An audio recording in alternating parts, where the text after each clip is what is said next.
Big debate ప్రత్యేక చర్చ కార్యక్రమానికి స్వాగతం. బీహార్కి సంబంధించిన ఎస్ఐఆర్ కసరత్తు పూర్తయింది. నిన్న ఎన్నికల సంఘం తుది జాబితాని ప్రకటించింది. దాదాపు 68.5 లక్షల ఓట్లు తొలగించబడ్డాయి. అలాగే 21.5 లక్షల ఓట్లు చేర్చబడ్డాయి. అంతిమంగా 7.89 కోట్లున్న 7,89,00,000 బీహార్ ఓటర్ల జాబితా ఇప్పుడు 7.42 కోట్లకి కుదించబడింది.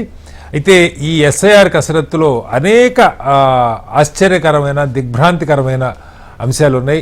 ఏం జరిగింది నిజంగా ఈ కసరత్తులు అన్న దాని మీద వాళ్ళు బిగ్ డిబేట్లో చర్చించారు. చర్చలో మనతో పాటు లక్ష్మణ్ గారు, ప్రముఖ రాజకీయ సామాజిక విశ్లేషకులు లక్ష్మణ్ గారు ఉన్నారు. అలాగే వివి రావు గారు, ఎలక్షన్ వాచ్ ఎన్నికల నిఘా వేదిక నిపుణులు వారు కూడా ఉన్నారు. అలాగే మనతో నుమాన్ గారు, కాంగ్రెస్ పార్టీ ఏఐసిసి కోఆర్డినేటర్, వారు కూడా మనతో జాయిన్ అయ్యారు. మరి కాసేపట్లో డాక్టర్ ప్రకాష్ రెడ్డి గారు, బీజేపీ నాయకులు కూడా జాయిన్ అవుతారు. ముందుగా లక్ష్మణ్ గారు నమస్కారం. లక్ష్మణ్ గారు, మీరు చూసుంటారు, అంటే ఇది సరే చాలా పెద్ద కసరత్తు, గందరగోళం, సుప్రీంకోర్టు బోలెడన్ని సార్లు ఇన్వాల్వ్ అయింది. 65 లక్షల ఓట్లు తీసేసినట్టు ముందే ప్రకటించారు. దాని మీద అవి డీటెయిల్స్ పెట్టలేదు. ఈ కసరత్తు అంతా మనం ఫాలో అయ్యాం. బహుశా నా ప్రోగ్రాంలో కూడా ఇది 6వ 7వ డిబేట్ దీని మీద. ఎందుకంటే మొట్టమొదటిసారి దేశంలో చాలా కాలం తర్వాత ఓటర్గా నిరూపించుకునే బాధ్యత పౌరుల మీద పెట్టబడింది. ఫండమెంటల్ పాయింట్ అది. ఇక్కడ అది గతంలో మన ఇంటికి వచ్చి రాసుకొని ఇంట్లో ఎవరున్నారని అడిగి 18 ఏళ్ళు నిన్న వాళ్ళు ఉంటే ఓటర్ లిస్టులో పేరు రాసేస్తారు. పెద్దగా ప్రూఫ్లు అడిగిన దాఖలాలు లేవు. అలాగే ఈసారి ప్రూఫ్ల్లో కూడా ఆధార్ని కన్సిడర్ చెయ్యం, ఎన్నికల సంఘం ఇచ్చినటువంటి ఐడెంటిటీ కార్డుని కన్సిడర్ చెయ్యం, లేకపోతే డ్రైవింగ్ లైసెన్స్ని కన్సిడర్ చెయ్యం, రేషన్ కార్డుని కన్సిడర్ చేయమని దాదాపు కొన్ని నెలల పాటు అది జరిగింది. జరిగి మెయిన్ దీని మీద చెప్పిన అబ్జెక్షన్ ఏంటంటే, పెద్ద ఎత్తున బీహార్లోకి అటు బంగ్లాదేశ్ నుంచి, మియన్మార్ నుంచి, నేపాల్ నుంచి విదేశస్తులు వచ్చి చొరబడ్డారు. వాళ్ళంతా ఓటర్ లిస్టులో చేరిపోయారు.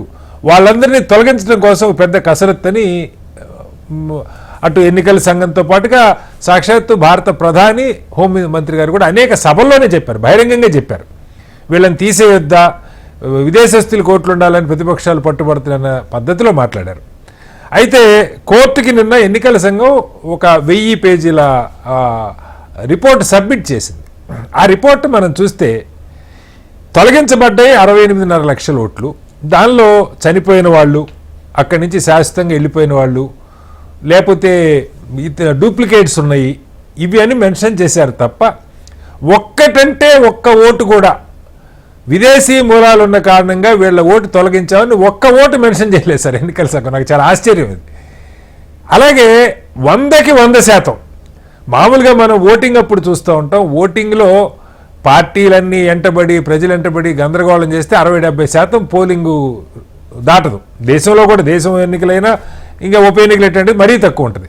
కానీ విచిత్రంగా ఇక్కడ ఈ 7.29 కోట్ల మంది అందరూ కూడా enumeration forms with documents submit చేశారు సార్. నగరాలు, పల్లెలు, పట్టణాలని తేడా లేకుండా. అంటే తొలగించబడి వాళ్ళు పెట్టిన రూల్ ఏంటంటే 2003 తర్వాత ఉన్న ఓట్లన్నీ తీసేసినట్టు లెక్క. ముందు 2003కి ముందు 2 కోట్ల చిల్లర ఉన్నది, దాదాపు 5 కోట్ల ఓట్లు ముందు తీసేసి అందరికీ ఫ్రెష్ ఎన్యూమరేషన్ ఫామ్స్ ఇచ్చి, ఆ ఎన్యూమరేషన్ ఫామ్తో పాటు వాళ్ళు చెప్పిన డాక్యుమెంట్స్ ఏదో ఒకటి సబ్మిట్ చేస్తే అప్పుడు ఓటర్ లిస్ట్లో వాళ్ళ పేరు ఉంటుంది. అవి కలెక్ట్ చేసుకునే బాధ్యత కూడా వాళ్ళది కాదు, వాళ్ళే వచ్చి సబ్మిట్ చేయాలి బిఎల్ఓకి. మొత్తం 100% సబ్మిట్ చేసినట్టుగా మనకి నివేదిక. ఎందుకంటే తొలగించిన ఓట్ల పోను మిగతా ఓట్లన్నీ వచ్చేసినాయి. అంటే ఎన్నికల సంఘం చెప్తున్నది ఏంటంటే, ఒక్క విదేశస్తుని గుర్తించలేదు, విదేశీ మూలాలు ఉన్న ఇల్లీగల్ ఫారిన్ ఇమిగ్రెంట్ని. అలాగే ఒక్క ఓటరు కూడా ఈ ఫారాలు సబ్మిట్ చేయని కారణంగా తొలగించినట్టు కూడా చూపించలేదు. అసలు ఈ డేటాను ఎలా అర్థం చేసుకోవాలి లక్ష్మణ్ గారు? పటారి గారు, మీకు మిగిలినటువంటి పెద్దలందరికీ ప్రేక్షకులు నమస్తే. నిజంగా ఇది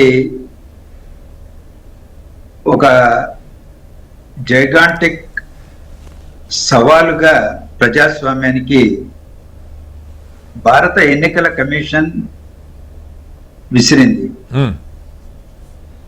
ఎన్నికల సంఘానికేమో సొంత యంత్రాంగం లేదు, రాష్ట్ర ప్రభుత్వ ఉద్యోగుల యంత్రాంగం పైన ఆధారపడాలి, ఓటర్ల లిస్టులను సవరించాలి. అక్కడ బీహార్ లో ఉన్నటువంటి ప్రభుత్వం ఎన్డీఏ ప్రభుత్వం. నితీష్ కుమార్ గారి నేతృత్వంలో ఉన్న ఎన్డీఏ కూటమి ప్రభుత్వం ఎన్నికలు సమీపిస్తున్నటువంటి నేపథ్యంలో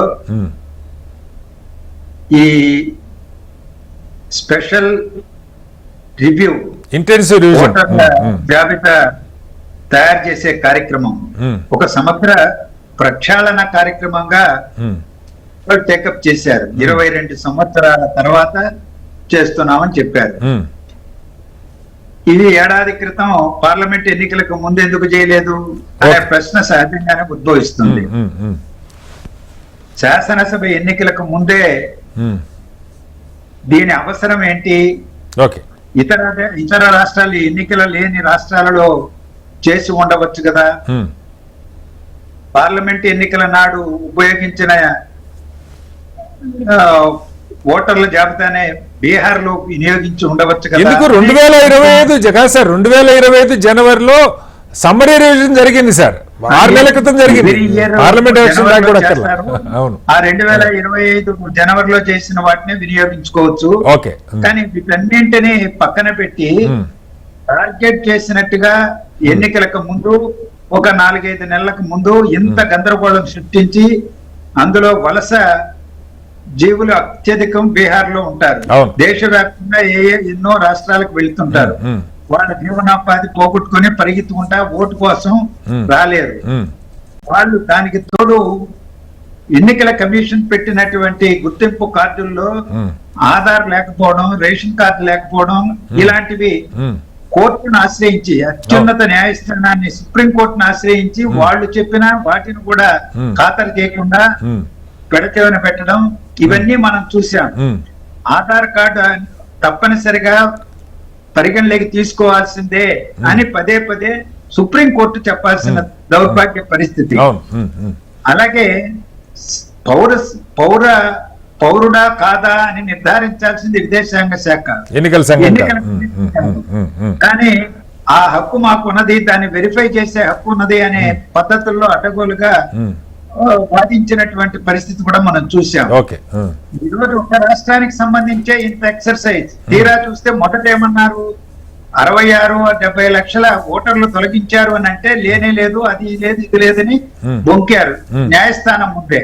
కానీ తీరా ఈరోజు ఏం తెలియంది, 64-65 లక్షల ఓటర్లు తొలగించిన మాట వాస్తవమే. కానీ మళ్ళా కోర్టు జోక్యము, ప్రతిపక్షాల పోరాటాల వల్ల వాటిలో డ్రాఫ్ట్ జాబితాను మళ్ళా అప్లై చేసుకోవడానికి, సవరించడానికి అవకాశం రావడంతో ఒక 23 లక్షల మంది మళ్ళా తిరిగి చేరారు. కొత్త ఓటర్లు సార్ కాదు కదా సార్, వాళ్ళు కొత్త వాళ్ళను చేర్చారు. ఏతా ఓటర్ చూస్తే దాదాపు 50 లక్షల మంది తగ్గినట్టు పోయారు. మరి ఇది వాళ్ళకి పార్లమెంట్ ఎన్నికల్లో వాళ్ళ ఓటు హక్కు ఉంది, శాసనసభ ఎన్నికల్లో వాళ్ళ ఓటు హక్కు లేదు. ఎన్నికల నామినేషన్లు ప్రక్రియ పూర్తయ్యేంత వరకు ఇంకా అప్లై చేసుకోవచ్చని ఒక వెసులుబాటు ఉన్నదాన్ని చెబుతున్నారు. సో ఇది పౌరుని యొక్క ప్రాథమిక హక్కు ఓటు హక్కు. ఆ ఓటు హక్కుతోనే చెలగాటమాడేటువంటి పరిస్థితి ఎన్నికల కమిషనే సృష్టించడం అనేదే చాలా దౌర్భాగ్య పరిస్థితి అనేది